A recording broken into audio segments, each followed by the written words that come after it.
दोस्तों पिछले 4 हफ्ते में मार्केट लगभग 6% करेक्ट कर चुका है और बहुत सारे लोगों का मानना यह है कि हो सकता है कि कोविड से भी बड़ा क्रैश वापस से मार्केट में आ जाए।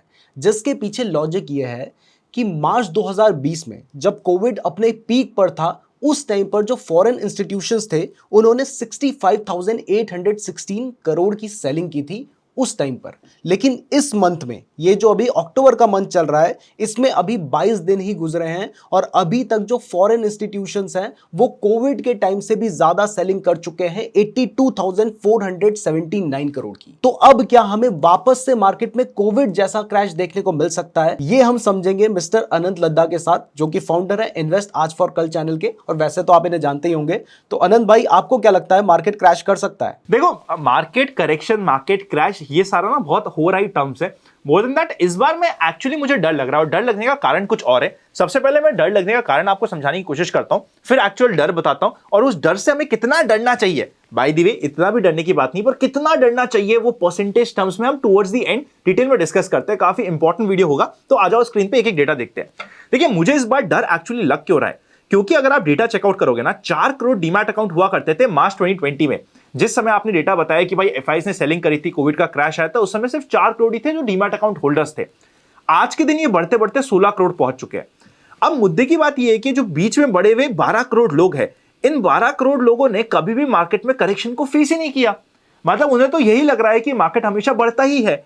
अब ये लोग एक्चुअली मार्केट के करेक्शन में कैसे रिएक्ट करेंगे, वो समझना हमारे लिए काफी इंपॉर्टेंट होगा। और ये जो एक्चुअली 12 करोड़ लोग हैं, अगर इन्हें वापस से प्रॉपर एजुकेशन नहीं मिली, मार्केट के करेक्शन में ये अपने इमोशंस को नहीं कंट्रोल कर पाए, अपने अकाउंट्स को खाली कर दिए ना, तो वही बात जो 1990s में हुआ करती थी। हमारे दादाजी कहते थे ना कि भाई शेयर मार्केट सट्टा बाजार है। मेजॉरिटी घर पे यही है कि सट्टा बाजार है, यहां पे तो हाथ जलते हैं, पैसा जलता है, दूर रहो। वही एग्जांपल ये लोग अपने आने वाली जनरेशन को बोलेंगे और वो इंडिया हमारे लिए और फाइनेंशियल फ्रीडम के तक पहुंचने के लिए सबके लिए एक बहुत ही खराब सिचुएशन है। तो इनको प्रॉपर्ली एजुकेट कर पाना कि भैया डेटा क्या बोल रहा है, वो इंपॉर्टेंट है।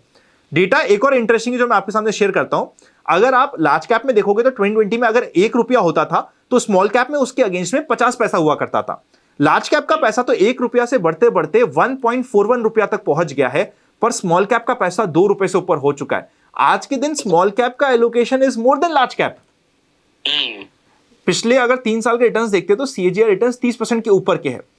अभी हम रिसेंट का डेटा देखते हैं स्मॉल कैप्स में, तो मेजॉरिटी एलोकेशन जा रहा है सेक्टर्स में, और सेक्टर भी कौन से जो रिसेंटली बहुत परफॉर्म करे। नाम आई एम वेरी श्योर आप मुझसे ज्यादा जानते हो कि कौन से रिसेंटली अच्छा परफॉर्म करे। अभी जिस सेक्टर की मैं बात कर रहा हूं टूटे हुए भी है थोड़ा सा। फॉर एग्जांपल डिफेंस, एक एग्जांपल देना चाहे, पर वहीं पे मेजर एलोकेशन जा रहा है, बिकॉज हमारी आदत रही है हम पीछे देख के आगे के रिटर्न्स एक्सपेक्ट करते हैं। जब आप कार चलाते हो, आप मुझे सिंपल सी बात बताओ, क्या आप रियर व्यू मिरर देख के आगे की कार ड्राइव करते हो? नहीं ना। पर यहां पे आप वही सेम चीज कर रहे हो कि पीछे देख के कि भैया तुम्हें आगे क्या रिटर्न्स मिलेंगे, वो प्रेडिक्ट करने की कोशिश कर रहे हो। और इन लोगों के लिए मुझे, ये जो नए डीमैट अकाउंट होल्डर्स है, ये जो नए सिर्फ आंखें बंद करके स्मॉल कैप में इन्वेस्ट कर रहे हैं, इन लोगों के लिए मुझे डर लग रहा है। एक इंटरेस्टिंग डेटा प्रेजेंट करता हूं। अगर आप 10% के करेक्शन की बात कर रहे हो कि क्या 10% का ड्रॉडाउन आएगा इस साल या फिर अगले साल की बात करते हैं, चलो हम क्या अगले साल और इस साल 10% का करेक्शन आएगा, मैं बहुत कॉन्फिडेंस से कह सकता हूं हां 90% प्रोबेबिलिटी है कि आएगा। कैसे कह रहा हूं, पास्ट को देखिए। अगर आप पास्ट में निफ्टी का डेटा चेकआउट करोगे 1990 से, तो आपको पता चलेगा सिर्फ 3 ऐसे साल थे। 2014 को आप हटा दीजिए, 2017 को हटा दीजिए और आप हटा दीजिए 2019 को। इसके अलावा किसी भी साल में आपको ऐसा नहीं मिलेगा जहां पे 12-13% के ऊपर का करेक्शन नहीं मिला हो। हर जगह आपको 12-13% के करेक्शन मिनिमम टॉप से मिलेगा। इसे कुछ सालों में आपको ज्यादा मिल जाएगा, कुछ सालों में आपको कम मिलेगा। पर अगर आप 12-15% के करेक्शन की बात कर रहे हो, तो वो मार्केट आपको on a consistent basis top से हर साल दे रहा है। तो आपको ये माइंडसेट के लिए रेडी रहना चाहिए। अगर आपने अपनी ऑप्शंस की पोजीशन इस तरीके से बना रखी कि भैया अगर मार्केट में 10% या 5% भी फॉल आ गया, मैं तो बर्बाद हो गया, मैं लूट गया, तो आप लूटने वाले हो। आज लूटोगे, कल लूटोगे, मुझे नहीं पता, पर अगले 2 साल में आप लूट के खत्म हो जाओगे। ये हमें बहुत सर्टेनिटी के साथ डेटा बता रहा है। इसी के साथ साथ एक और इंटरेस्टिंग डेटा है कि फोमो में कारण होता है जो सबसे ज्यादा रिसेंटली अभी जो डिफेंस के सेक्टर फंड्स में लोग फंसे, उसको फोमो का कारण था। और फोमो आप और हम क्या, न्यूटन साहब को नहीं बचा पाया। डेटा देखो आप, हुआ क्या था, न्यूटन साहब ने एक स्टॉक को पकड़ा, कहा कि यार ये तो मल्टीबैगर स्टॉक है। उन्होंने यहां पे इन्वेस्ट किया। जब वो स्टॉक बढ़ते बढ़ते 300 350 पहुंच गया, वो बड़े खुश हुए। पर न्यूटन साहब ने अपने दोस्तों को भी बताया था कि भैया मैं तो ले रहा हूं, तू भी ये स्टॉक ले रहा, उन्होंने ले लिया। न्यूटन साहब ने तो यहां पे एग्जिट कर दिया जब वो खुश थे 300 के आसपास, पर उनके दोस्त लेके रखे गए 500 रुपए तक, वो खुश। अब न्यूटन साहब को इतना फोमो हुआ ना, देखो हमें फर्क नहीं पड़ता हम कितना कमा रहे हैं, पर जब हमें पता चले कि हमारा ही दोस्त जो हमारी ही टिप पे, हमारी ही कॉल पे मार्केट में एंटर होकर हमसे ज्यादा कमा रहा है, हमें फोमो होता है। फोमो में न्यूटन साहब यहां पे एंटर हुए 650-700 पे, और एकदम खत्म होके फाइनेंशियली ब्रोक होके एग्जिट हुए। ये मैं नहीं कह रहा कि डिफेंस सेक्टर में भी अप्लाई होगा, बट ये जो फोमो में एंट्री की जाती है ना कि यार अब तो मैं ही बच गया हूं कि जो इन्वेस्ट नहीं किया, मैं ही बच गया हूं जिसके पास शेयर्स नहीं है, चल मैं ही ट्रेडिंग स्टार्ट कर दूं, इस फोमो में आपका मेजर काम खराब होता है। तो ये बेसिक मैंने आपको माइंडसेट दे दिया है, बेसिक डेटा दे दिया है। नीरज भाई आपको इसमें कुछ ऐड करना है तो बताओ, वरना हम कुछ डेटा पे और आगे की एक्सपेक्टेशंस पे बात करते हैं। ये जो स्टॉक था ये साउथ सी कंपनी का था। मैंने नाम फॉर यहाँ पे कंप्लायंस mention पर्पस भी है। बोला नहीं, पर ये बिल्कुल यहाँ पे लिखा हुआ है। ये आपके सामने हमने निफ्टी का चार्ट प्रेजेंट कर दिया। अब आप यहाँ पे देखिएगा, हम आगे चलते हैं, डिस्कशन करते हैं।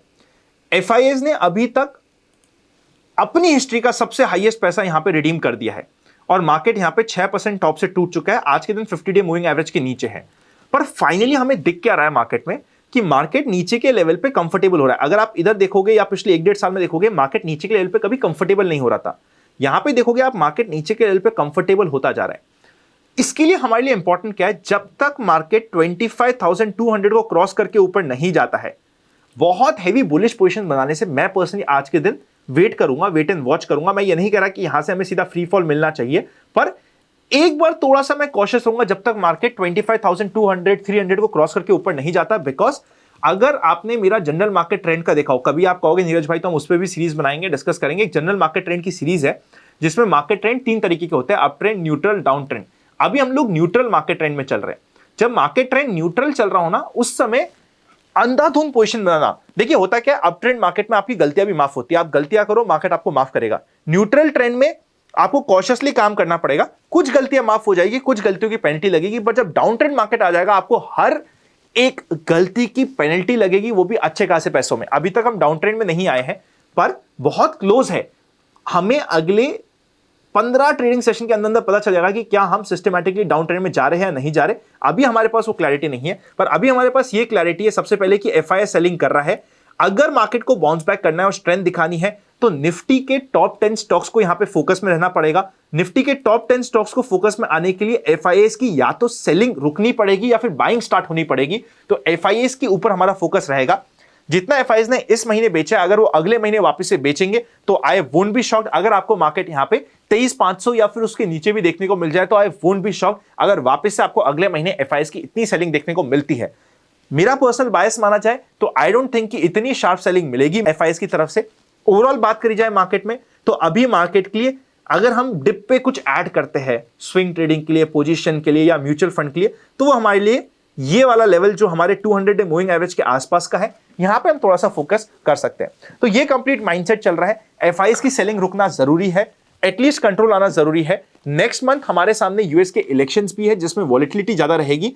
अगर मार्केट में सिस्टमैटिकली, अभी तक यूएस मार्केट नहीं टूटा है, पर अगर मार्केट में सिस्टमैटिकली, थर्ड इंपॉर्टेंट पॉइंट हो जाएगा, अगर सिस्टमैटिकली यूएस मार्केट में भी करेक्शन स्टार्ट होता है, तो हम यहां पे अच्छा फॉल, कंपैरेटिवली ज्यादा फॉल इंडियन मार्केट में देखने के लिए रेडी रहना चाहिए। और इंडियन मार्केट में भी जो ज्यादा पेन में आएगा वो स्मॉल कैप और मिड कैप रहेगा। तो वहां पे अपनी पोजीशंस को मैनेज करना, अपनी पोजीशंस को कंट्रोल करना इंपॉर्टेंट रहेगा। अब यहाँ पे मेरा आपसे एक सवाल है कि अगर डोनाल्ड ट्रंप जीतता है तब मार्केट ऊपर जाएगा या कमला हैरिस के जीतने पे मार्केट ऊपर जाएगा, आपका क्या ओपिनियन है? ओपिनियन ना मैं अपने उनके ट्वीट्स के बेसिस पे देता हूं। अगर डोनाल्ड ट्रंप जीतता है ना, तो उसको यूजुअली लिक्विड एसेट क्लास, वो खुद पैसे वाला आदमी, उसको इन्वेस्टमेंट से मजा आता है। बिटकॉइन हो गया, क्रिप्टो हो गया, मार्केट्स हो गया, तो वो मार्केट के लिए कंपैरेटिवली बेटर है। इकोनॉमिकली कौन बेटर है वो तो भाई यूएस की जनता बताएगी, पर मार्केट्स के लिए ऐसा लग रहा है कि शायद ट्रंप बेटर है। और जिस तरीके का उसकी साइकोलॉजी रही है, स्पेसिफिकली नई एसेट क्लासेस को लेके, फिर इवन वो अनलिस्टेड मार्केट को प्रमोट कर जाता है, कभी वो क्रिप्टोस को प्रमोट कर जाता है, तो उन सब मार्केट के लिए अगर रैली आती है तो ऑब्वियसली इक्विटी मार्केट में भी आएगी, तो शायद वो बेटर हो सकता है। पर हमें जिस हिसाब से इलॉन मस्क का सपोर्ट है उसको, एग्जैक्टली, मतलब उसके पास सारे मार्केट से रिलेटेड लोगों का पूरा सपोर्ट है। हमें क्या करना है यार, हमें इस समय क्या करना होता है, अभी मैं पूरे पोर्टफोलियो की बात करता हूं। ट्रेडिंग में तो आपको क्या करना है, आपको स्विंग पे फोकस करना है। पोजिशनल इन्वेस्टिंग से ज्यादा स्विंग ट्रेडिंग पे भी फोकस करना है। स्विंग ट्रेडिंग बेटर अपॉर्चुनिटी देगी बोथ साइड पे। ये आपका सिंपल सा कंक्लूजन हो गया। और दोनों साइड की ट्रेड लेने के लिए रेडी रहना चाहिए जब तक मार्केट 25,250 300 क्रॉस करके ऊपर नहीं जा रहा। नेक्स्ट हम लोग बात कर लेते हैं यहां पे हमें क्या करना है ओवरऑल पोर्टफोलियो में। आपको अपने पोर्टफोलियो में एसेट एलोकेशन पे फोकस करना है। आई नो ये सबसे अंडररेटेड टास्क होता है, मेजॉरिटी लोग नहीं करते, पर एसेट एलोकेशन पे फोकस किया ना, ये एक स्लाइड है जो आपको डेटा बता रही है। ओवरऑल अगर आप इमर्जिंग मार्केट में बात करोगे ना, सारे इमर्जिंग मार्केट में अगर आपने सारा का सारा पैसा इक्विटी में लगा दिया वर्सेस प्रॉपर्ली एसेट एलोकेट किया, पिछले 20 साल का डेटा ये बताता है कि एसेट एलोकेशन में आपको ज्यादा रिटर्न्स मिले हैं। इंडिया और यूएसए, ये सिर्फ दो कंट्री ऐसी है जहां पे अगर आपने 100% पैसा इक्विटी में लगाया होता तो एसेट एलोकेशन से आपको ज्यादा रिटर्न मिले होते।